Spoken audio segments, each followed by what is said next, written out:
Meso je eno izmed najbolj priljubljenih živil v prehrani človeka. Uporablja ga od pradavnine naprej in vedno mu je pomenil enega od največjih kulinaričnih užitkov. Tako je razvil tudi mnogo metod za njegovo čim daljšo obstojnost, kakor tudi za izboljšanje okusov in arom. Ena od teh oblik je prav gotovo zorenje, ki se v sodobnem svetu vse bolj uveljavlja.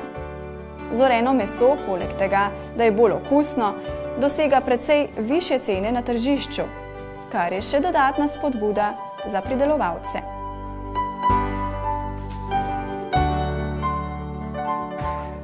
Ker je na naših kmetijah pretežno, tako kot v celotni Sloveniji, smo pretežno živinorejska dežela in redimo poleg govedi tudi še ovce in drobnico. Smo se že pred 10 leti odločili, da poskušamo temu mesu, ki ga priredimo na kmetijah, dati neko dodano vrednost. Predvsem gre tukaj predvsem je motiv povsem ekonomski in pa seveda tudi želja nekaj več tudi zase narediti na naših kmetijah. Namreč avstro-ogrska kuhinja nas je večinoma učila kuhanje govedine in najboljše kose govedine smo običajno skuhali za nedeljsko govejo juho, ki je sicer odlična. In to ne pomeni, da jo zdaj ne bi juhe tudi ne kuhali, ker je goveja juha je v slovenski tradiciji tako močno zasidrana, da bo ostala. Ampak za juho lahko porabimo druge kose, manj kvalitetne kose govedine, medtem ko hrbe, določene dele stegna, file, pač porabimo za zorenje. Postopki zorenja so lahko različni.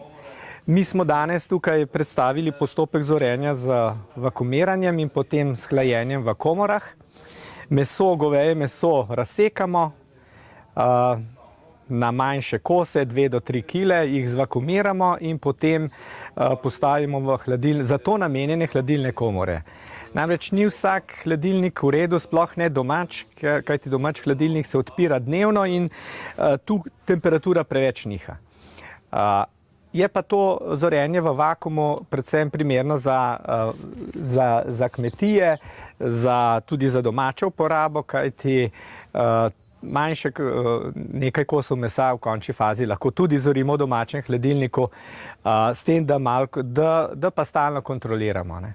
Daljši, ko je višja kot je temperatura v hladilniku, krajši je čas zorenja. Torej, se pravi, običajno zorimo na 1 do 2 stopinje približno 4 tedne, zavisi tudi seveda od same kvalitete mesa, od starosti goveda, če govorimo o govedu. Ampak tam nekje v 4 tednih je goveji hrbet lepo mehak in primeren potem za kulinarično pripravo. Se pravi, zoreno meso seveda pridobi na sami aromi, okusu, hkrati postane, ker se beljakovine razgrajujejo, mehko, bistveno bolj mehko in potem je tudi, kot je sicer, in potem je seveda čas priprave te govedine bistveno krajši. Kot bomo zdaj videli v nadaljevanju, tukaj smo pripravili goveje stejke, debele 2,5 cm približno, no in ta meso bomo potem na litoželezni plošči pekli približno 2 minute na vsaki strani. Torej, ta govedina je potem primerna za hitro vsakodnevno pripravo, ni potrebno dušenje pol ure, uro, ampak je dejansko primerna za vsakodnevno pripravo kosil, saj vemo, da je čas danes pri ljudeh precejšen omejitven dejavnik. Če pomislim, ko smo začeli s tem projektom zorenega mesa pred več kot 10 leti, takrat v bistvu je bilo poznavanje tega zelo majhno. Danes pa, kaj šele, da bi to meso dobil kje v kakšni mesnici ali pa v trgovskih verigah. Danes pa lahko rečem to, da vidimo, da se je zgodba razširila po celotni državi, zoreno meso dobimo tudi že v trgovinah, v velemarketih, različno od konjskega, govejega in pa potem seveda tudi v določenih specializiranih mesarijah. Tu se pojavlja zdaj še eno vprašanje. Predvsej je bilo, v preteklosti je bila ta zorena govedina predvsej večinoma iz uvoza.